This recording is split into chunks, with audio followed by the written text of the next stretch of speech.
함께 기도하시겠습니다. 우주와 천지 만물을 창조하시고 오늘도 그 모든 것을 운영하시는 하나님 아버지 감사합니다. 오늘도 이 하루를 하나님께서 저희에게 허락해 주시고 하나님 뜻 안에서 살 수 있도록 도와주시니 감사드립니다. 수요 예배 시간 조직신학을 함께 공부하는 시간입니다. 하나님께서 처음부터 끝까지 함께 해주셔서 하나님의 거룩하고 놀라운 뜻이 나타날 수 있도록 도와주십시오. 이 모든 말씀 우리를 죄악에서 영원히 용서해 주신 예수 이름 받들어 감사하며 기도드렸습니다. 아멘. 안녕하세요. 저녁 식사들 잘 하셨어요?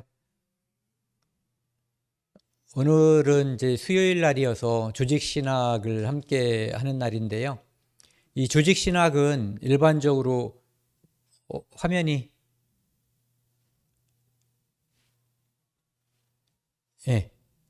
이제 이런 편제로 대부분 되어 있더라고요.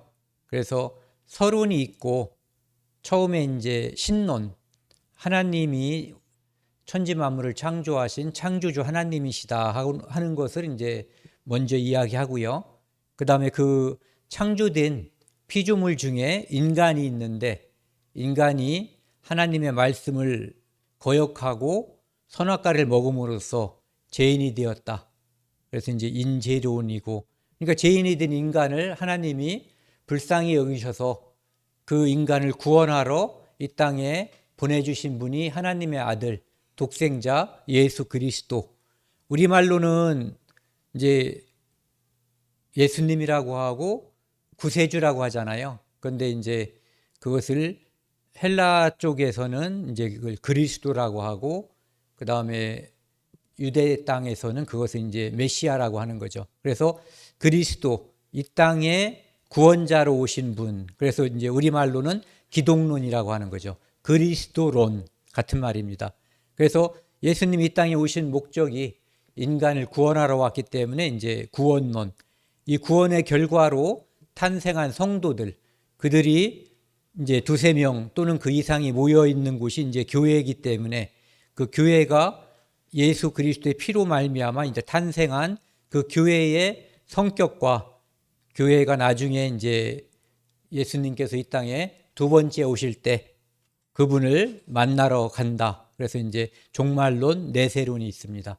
그래서 조직신학이 이제 대략 이런 식으로 되는데, 오늘은 이제 그 세 번째 챕터에 있는 인간론, 인재론 중에서 이제 13과 하나님의 형상에 대해서 함께 나누도록 하겠습니다. 내 안에 하나님의 형상이 있는지 우리가 그리스도인이라고 하면서 잘 생각을 못할 때도 많이 있거든요. 그래서 이런 시간이 그런 측면에서 유익한 것 같아요.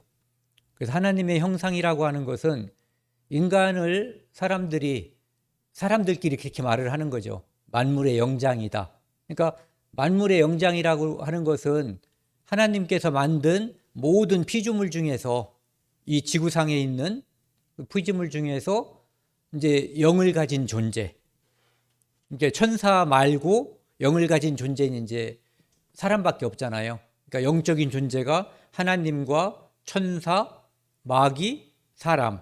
그러니까 이제 이 모든 만물을 사람에게 맡기시고 관리하고 다스리게 하셨기 때문에 영장이라는, 우두머리라는 뜻을 쓰는 것 같아요. 그래서 하나님의 형상인 인간은 하나님의 형상과 모양대로 만드셨다고 이제 창세기 1장 26절에 이렇게 되어 있거든요. 그래서 그러면은 이 하나님의 형상, 모양이라는 것이 어떤 뜻인지 그걸 이제 알아보는 것이 이제 오늘 시간이라고 할 수 있습니다. 그래서 여기 보시면은 뭐 밑에도 보시면 모든 것을 다스리게 하자 하시고, 그 다음에 28절에도 이제 다스리게 한 권한을 주셨다라고 돼 있거든요. 그래서 하나님의 형상이란 말은 다스리는 권한하고도 연관이 매우 있어 보인다라고 이제 신학자들이 이야기하고 있고, 그 부분에 관심을 많이 갖고 있더라고요. 이 부분 성경을 한번 같이 읽도록 하겠습니다. 창세기 1장 26절하고 27절 말씀입니다.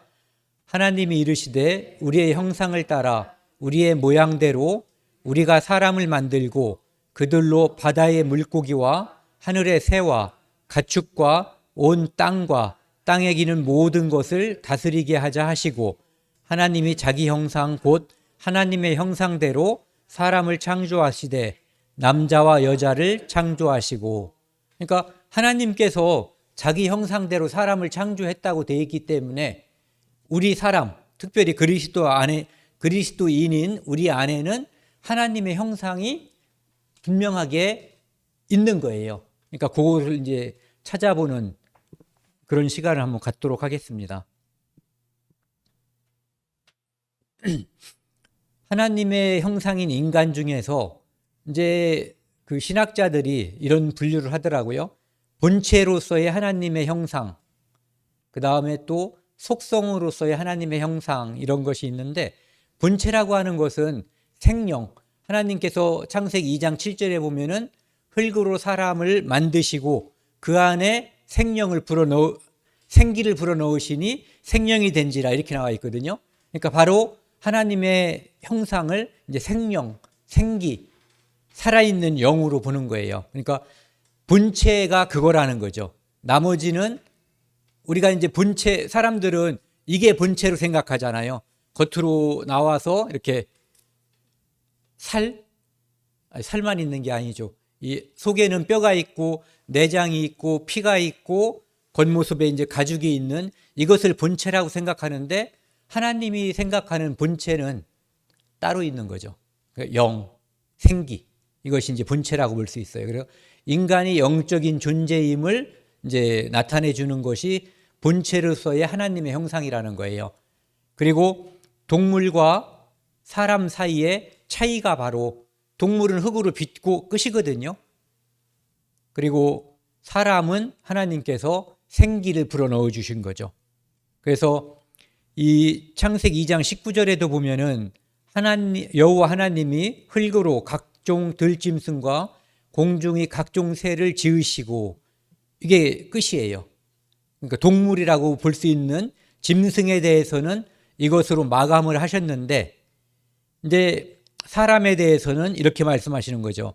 여호와 하나님이 땅의 흙으로 사람을 지으시고 생기를 그 코에 불어넣으시니 사람이 생명이 되니라. 그래서 이 생명이 본체로서의 하나님의 형상이라는 거죠. 그러니까 하나님이 영이시고 그 영을 사람에게 불어넣으셨기 때문에 사람 안에 있는 그 영이 하나님의 형상이다, 이렇게 보는 거예요.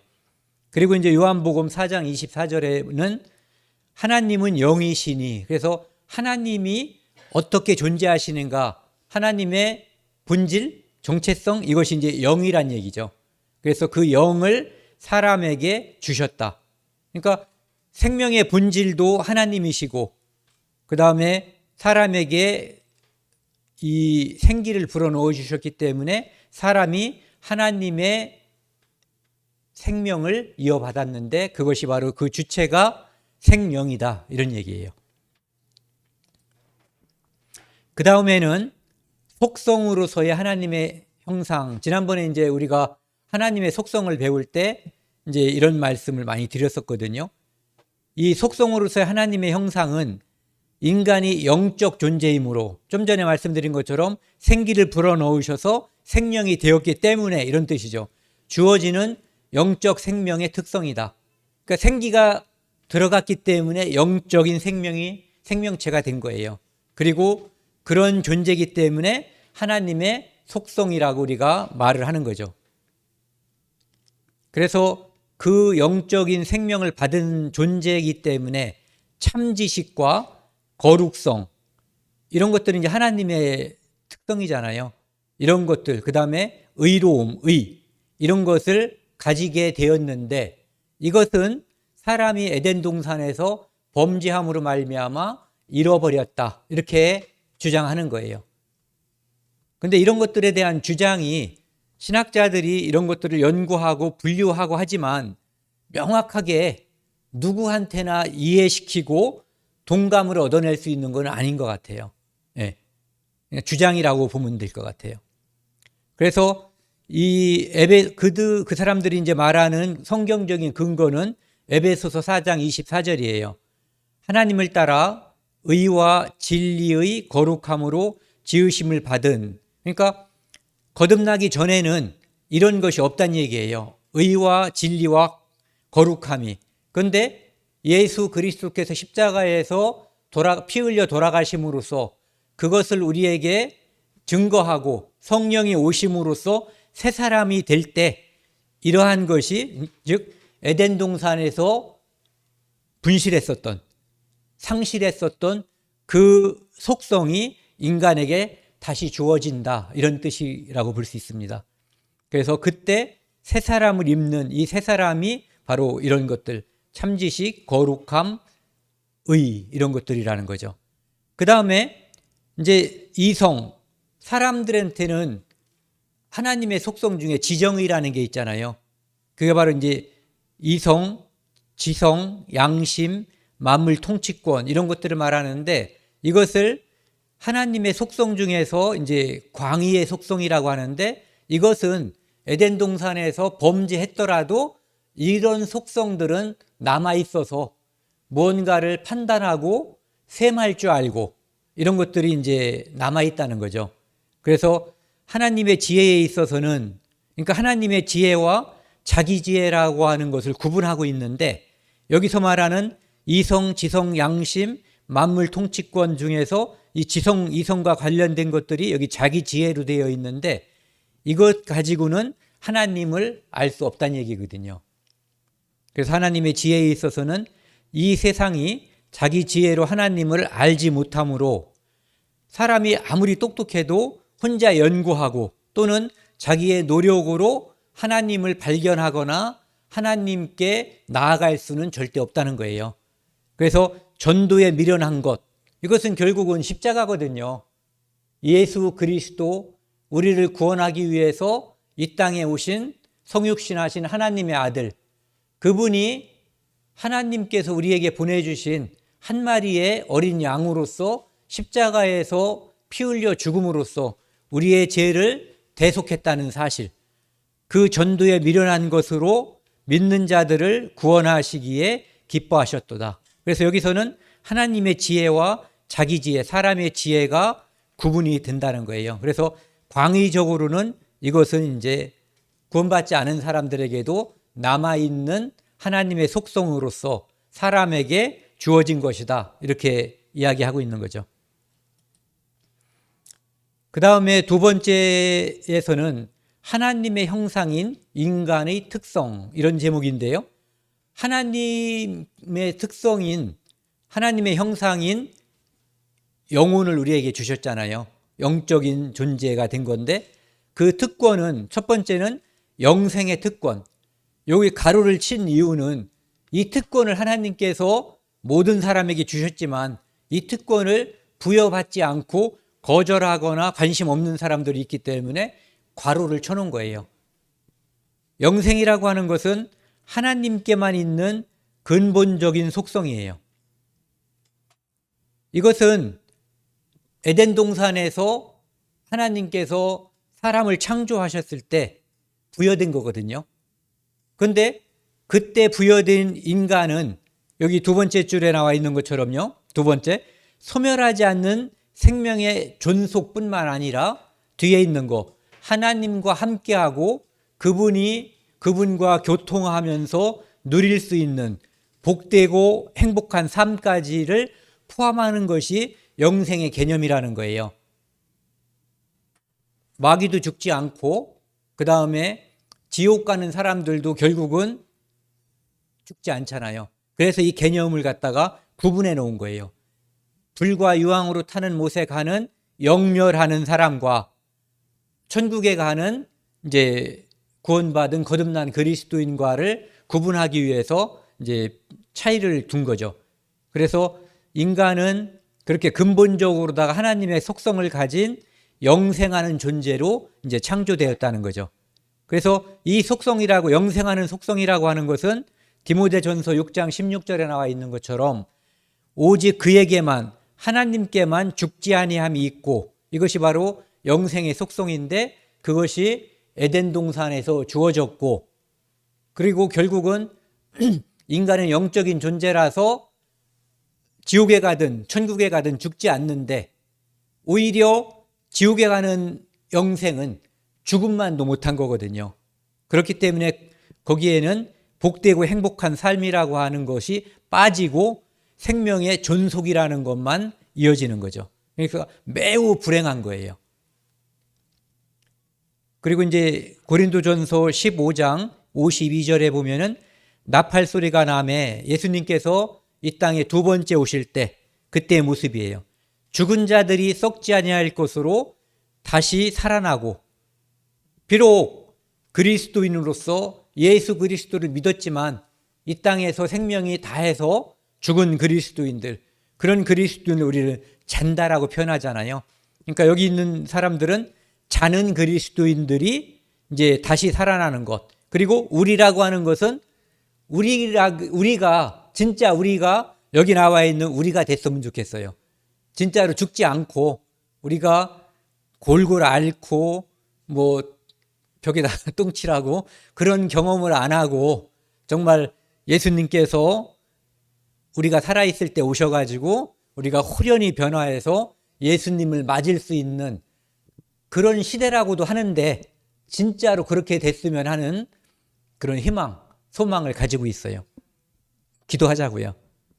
그리고 그래서 이제 여기 고린도전서 15장 19절에 보면은 만일 그리스도 안에서 우리가 바라는 것이 다만 이 세상의 삶뿐이면, 이 세상은 모든 것을 가졌다고 치자고요. 우리가 그렇지도 않지만 정말 남들이 다 부러워하는 가문에서 태어나고, 남들이 다 부러워하는 건강한 몸과 잘생긴 미모를 타고나고, 그리고 남들이 가고 싶어하는 무슨 학교라든지 직장이라든지, 뭐 요즘은 건물주가 조물주보다 높다는 세상이니까 엄청나게 큰 건물도 소유하고 엄청 하여튼 다른 사람들이 부러워하는 모습으로 산다고 쳐도 이것을 비껴나갈 수는 없잖아요.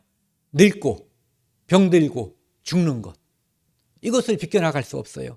그래서 오히려 이 땅에서 지지리궁상으로 산 사람보다 그렇게 모든 것을 다 누린 사람이 떠날 때 훨씬 아쉬울 거예요.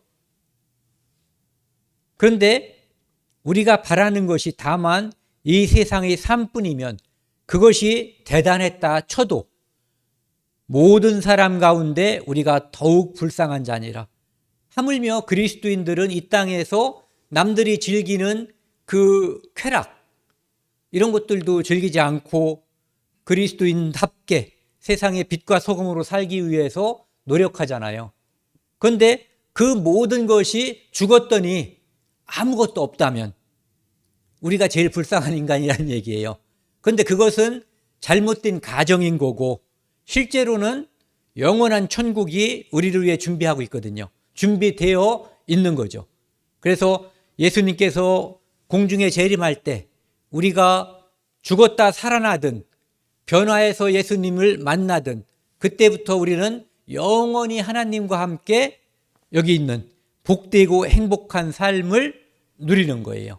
그러니까 그것을 우리가 믿고 그것을 바라기 때문에 이 땅에서 사람들이 저 바보 아냐? 왜 저렇게 살아? 라고 하는 조롱, 또는 다른 사람들이 그렇게 기뻐하고 좋아하는 그런 것들을 우리가 애면하면서 살아도 조금도 아쉽거나 슬프거나 찝찝하거나 그런 게 전혀 없는 거죠.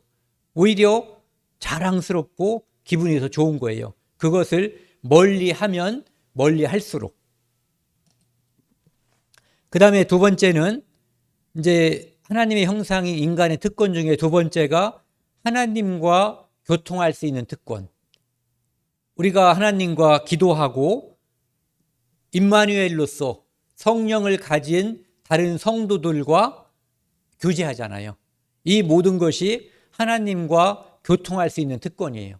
그것은 성도들에게만 주어진 그런 특권이라고 볼 수 있죠. 지상 피조물 중 인간만이 가진 하나님과의 유사성, 요것이 있기 때문에 우리가 하나님과 교통할 수 있는 거예요. 하나님과 교통하게 하고 영적 세계를 분별하는 종교적 기초가 된다. 그러니까 어떤 사람들은 이것을 가지고 다른 신은 사실은 존재하지 않는 거잖아요. 그것은 참신이 아니기 때문에 그들을 다른 사람들이 뭔가 어떤 형체를 만들어 놓고 섬기거나 설사 형체가 없다고 해도 우리가 이 성경에 나와 있는 여호와 하나님, 이분 외에는 실제로 그가 참다운 신, 우리를 영원한 천국과 영원한 복락으로 인도해 줄 수 있는 신이 아니기 때문에 그들은 아무것도 아닌 거죠. 그런데 사람들은 이 하나님께서 넣어준 그 영을 가지고 엉뚱한 것을 섬기는 거예요. 그러니까 그것은 단지 하나님을 아직 모르기 때문에, 아직 하나님을 참신을 발견하지 못했을 때에는 사람들이 다른 데를 갈 수도 있는 거거든요. 요즘 내비게이션이 상당히 잘 돼 있지만 가끔 고장나면 우리가 딴 데를 들려서 목적지로 갈 때도 있잖아요. 그러니까 구원받은 사람들 중에서도 그렇게 돌아서 온 사람들도 사실은 많이 있어요. 여기 보시면은 고린도전서, 이게 몇 장인가를 빼먹었네요. 2장? 예. 기억해 주세요. 2장입니다.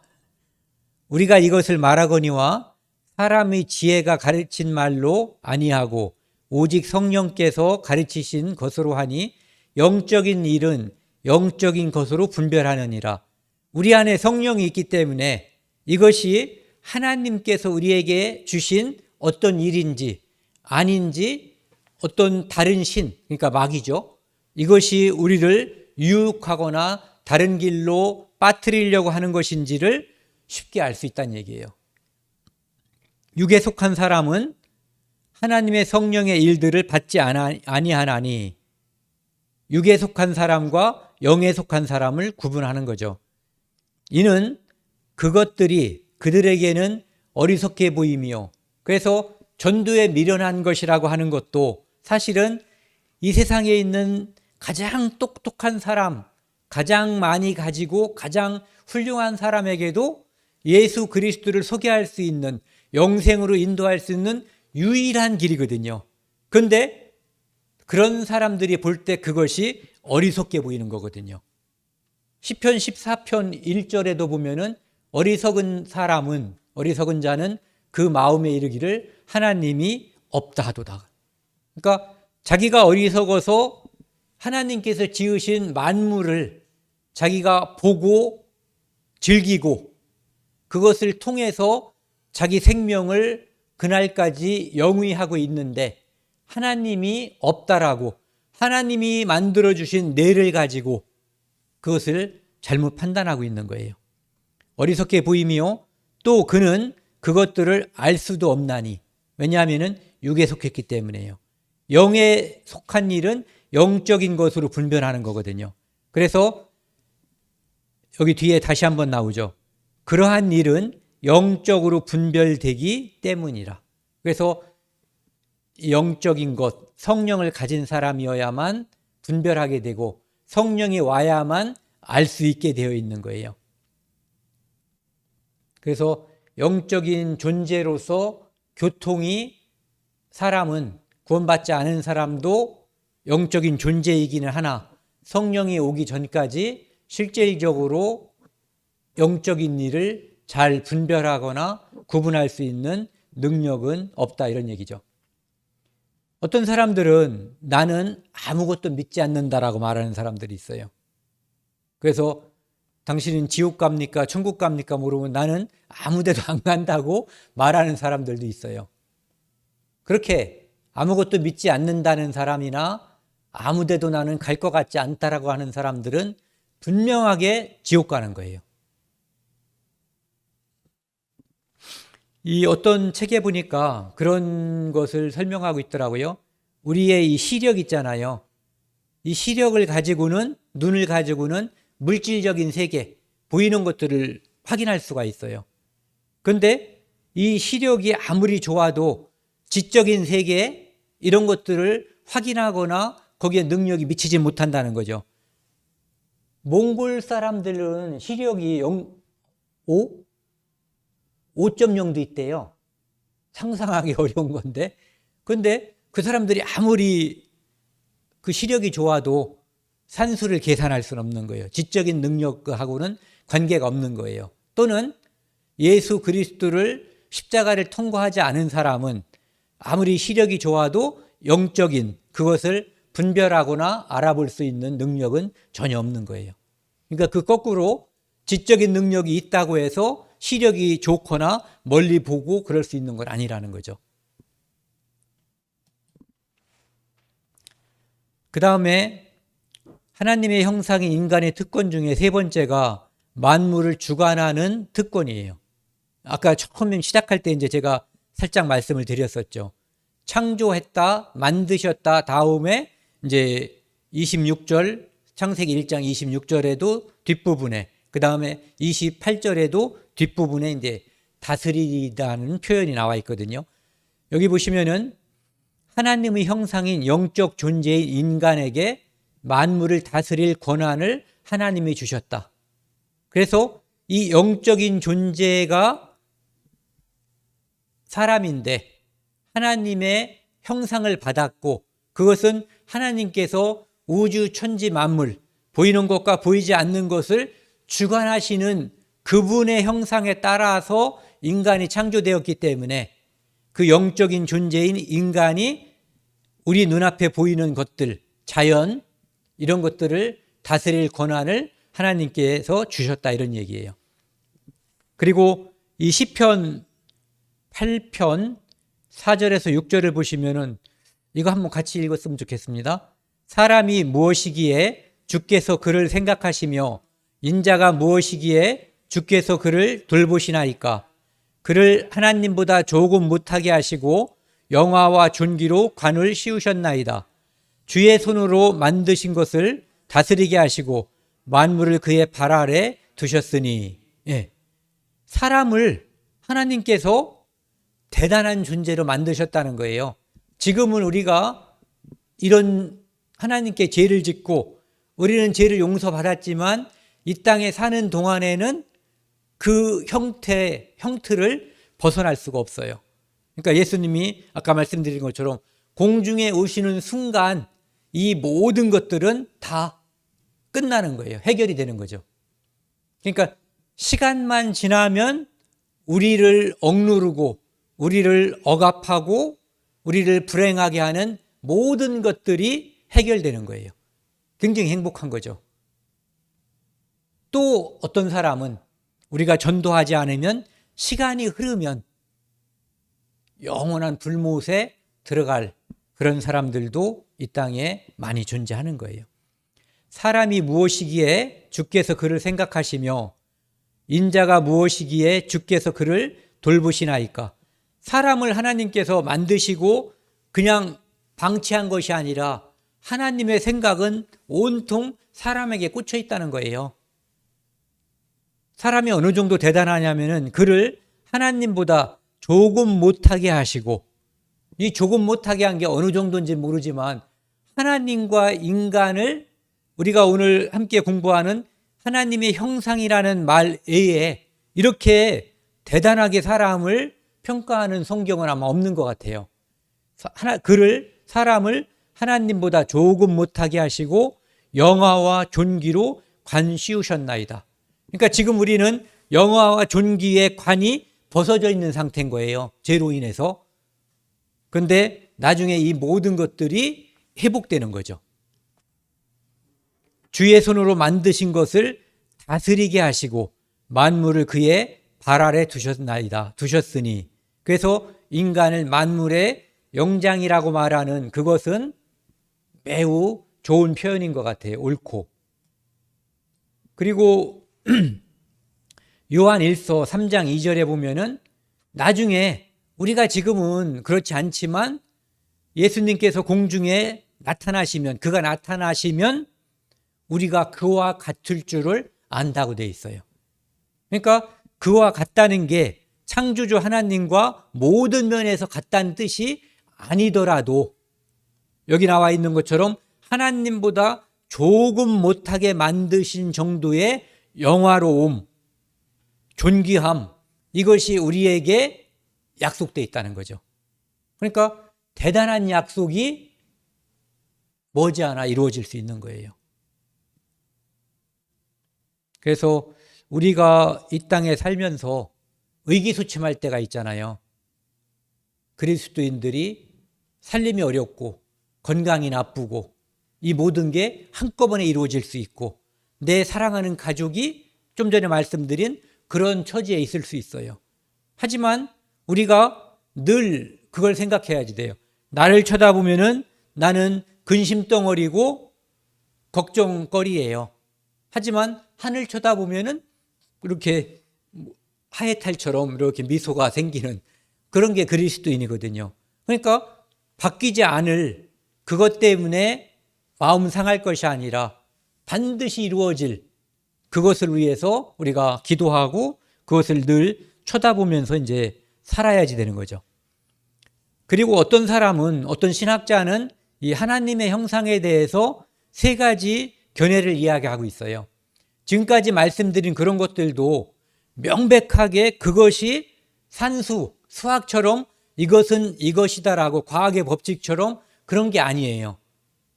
그런데 여기 나와 있는 것도 견해라는 의견을 달았거든요. 그러니까 이렇게 바라본다, 이렇게 나는 생각한다, 그런 거거든요. 거기 보면은 이 하나님의 형상이라고 하는 것을 세 가지의 시각으로 바라보는 거예요. 세 가지 견해가 있는데 첫 번째는 실체론적 견해. 이것은 바로 하나님의 형상은 영혼이다.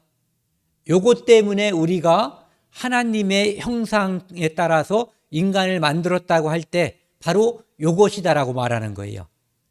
그러니까 그래서 인간이 존엄하다고 하는 것, 지금 온갖 병에 다 걸려 있고 가난하고 삼중고가 아니라 몇 중고를 겪고 있는 그런 사람이라고 해도 인간은 존엄한 거예요. 누구도 그를 무시하거나 멸시할 수 없는 거거든요. 그래서 법 앞에 인간이 평등하다라고 하는 그 사상을, 그런 법을 사람들이 만든 이유가 뭐냐면은 바로 이런 거거든요.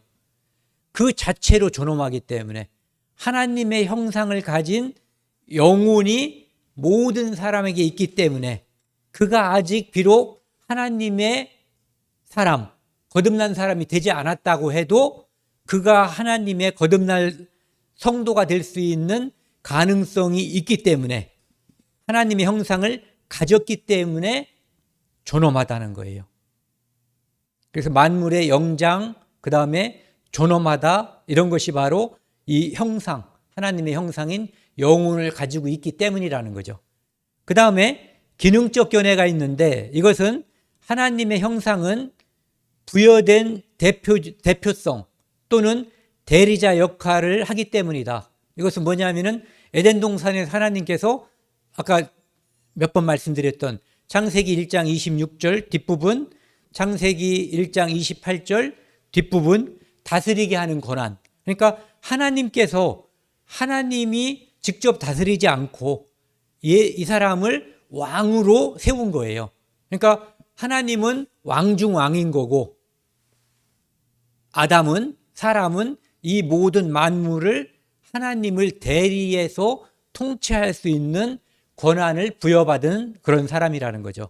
그렇기 때문에 이 만물의, 하나님의 형상이라고 하는 것은 대표성, 대리자의 역할 때문에 하나님의 형상이라고 말하는 것이기 때문에 이것은 사명을 강조하고 뭔가를 할 때만, 어떤 사명을 수행할 때 그것을 하나님의 형상이라고 한다는 거예요.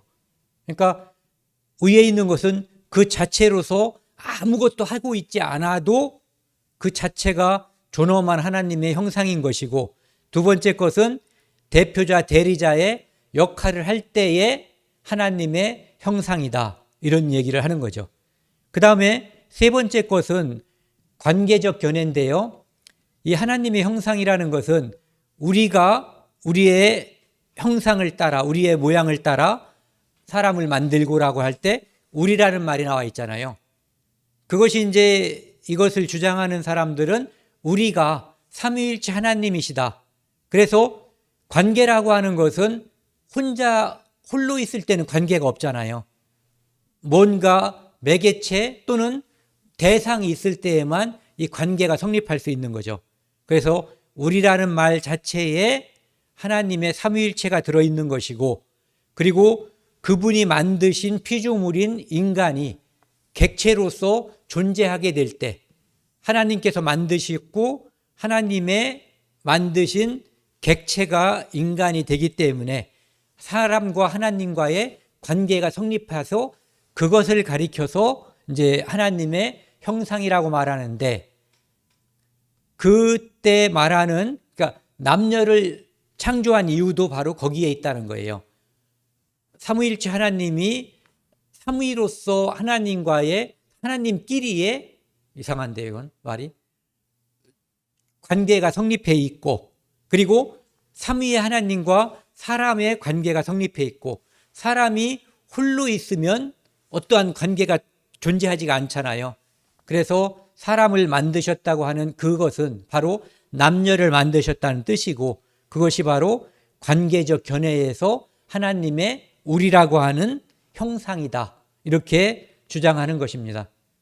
그래서 이제 어떤 것들은, 예를 들어서 하나님께서 천지를 만물을 창조하셨다, 이 천지 만물은 우연히 존재하게 되었다, 이렇게 이 두 가지는 양립할 수가 없죠. 이것이 거짓말이면 이것이 사실이거나, 이것이 사실이면 이것이 거짓말이거나, 또는 둘 다 거짓말일 수도 있는 거예요. 제가 이제 예를 잘못 들어서 둘 다 거짓말일 수 없는 예를 드려버렸지만, 그런데 여기 나와 있는 이런 견해들, 실체론적 견해, 기능적 견해, 관계적 견해, 이런 것들은 어떤 것은 답이고 어떤 것은 답이 아니다, 이런 것이 아니라 이 모든 것들이 합쳐져서, 또는 어떤 것은 조금 선택하고 어떤 것은 많이 선택하고, 이런 식으로 각자 우리가 믿는 사람으로서 나는 하나님의 형상을, 실체론적인 이것을 생각하지만 여기 기능적인 면도 충분히 납득이 되고, 또 관계적 견해도 이해가 된다, 즉 수용할 수 있다, 뭐 이런 식으로다가 이것은 정답이라기보다는 이 하나님의 형상을 함께 이해할 수 있는 그러한 것들이라고 볼 수가 있습니다. 오늘은 이 하나님의 형상에 대해서 여기까지 말씀드리고요. 다음 시간에는 이제 행위언약 14과입니다. 이 선악과 이야기를, 선악과 이야기는 이 성경에서 굉장히 중요한 거잖아요. 이것이 마음속에 정립이 안 돼 있으면 죄에 대해서 우리가 인식할 수가 없는 거거든요. 그래서 행위언약에 대해서 다음 시간에 다시 이렇게 함께 나누는 그런 시간을 갖도록 하겠습니다. 오늘 여기까지 하겠습니다. 함께 기도하시죠. 하나님 아버지, 감사합니다. 하나님의 형상인 영혼을 우리에게 넣어주시고, 그것으로 인해서 성령을 받아들이고 하나님 나라에 갈 수 있는 소망을 가진 사람으로 존재하게 해주신 것을 감사드립니다. 우리 주변에 아직도 구원받지 못하고 사는 사람들이 많이 있습니다. 그 사람들에게 복음을 전할 수 있는 사명을 우리에게 전한 줄 알고 있습니다. 담대함으로 전하고 하나님의 사랑을 가지고 늘 전할 수 있도록 도와주십시오. 가는 발걸음도 하나님께서 인도해 주시고 하루하루 살아가는 동안 그리스도인으로서 빛과 소금이 되게 도와주십시오. 이 모든 말씀 우리를 죄에서 영원히 용서해 주신 예수 그리스도 이름으로 감사하며 기도드렸습니다. 아멘.